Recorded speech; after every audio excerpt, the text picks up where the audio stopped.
Parce qu'il est tellement facile d'ouvrir un robinet et que nous avons tous conscience que la qualité de l'eau est importante à préserver pour notre santé, nous lançons le défi de repenser et de raisonner notre consommation d'eau. L'objectif ? Avoir un rapport plus vertueux à ce bien si précieux. Tout ça bien sûr dans l'idée de sauver la planète. En Europe, notre génération consomme 8 fois plus d'eau que celle de nos grands-parents.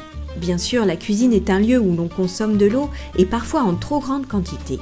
Alors pourquoi ne pas installer un mousseur au bout de notre robinet ? Celui-ci permet de diminuer le débit de l'eau. On réalise ainsi de 30 à 60% d'économie.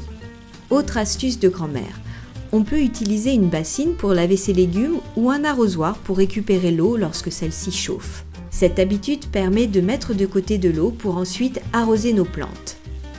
Vous vous en êtes sans doute rendu compte, le plastique est omniprésent pour les boissons. Alors on vous propose quelques idées toutes simples pour réduire les déchets de notre alimentation. Boire de l'eau du robinet est un bien accessible à moindre coût. Si son goût vous déplaît, il existe des filtres à charbon ou des perles en céramique. On peut aussi la laisser s'aérer tout simplement. On opte pour la gourde, le thermos ou l'éco-cup pour nous accompagner tout au long de la journée. Il existe des pailles en inox ou en bambou. Pour le thé, le café et les tisanes, on achète en vrac pour varier les plaisirs. Les machines à piston et cafetières à l'italienne sont économiques et pratiques, moins gourmandes en énergie. Et pour les malheureux détenteurs d'une machine à café, il existe plusieurs alternatives comme des capsules en inox ou en plastique biosourcé à remplir soi-même. Pour la vaisselle, nous pouvons réduire l'usage des détergents ou des crèmes à récurer. Il existe différentes recettes pour faire soi-même ses produits d'entretien.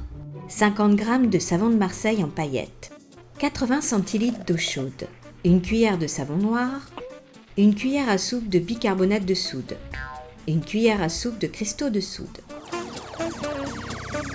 De nombreux ingrédients pour nettoyer sont aussi en vente en vrac.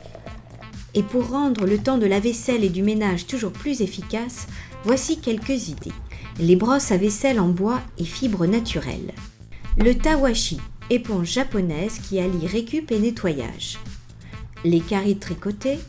Les lingettes à réaliser avec nos chutes de tissu. L'éponge en sisal, idéale pour nettoyer vos légumes terreux. Cette éponge est également compostable une fois usée. Remplacer l'essuie-tout ou les serviettes jetables par des serviettes en tissu est un classique à remettre au goût du jour. Vous l'aurez compris, le défi est de taille. À nous de jouer.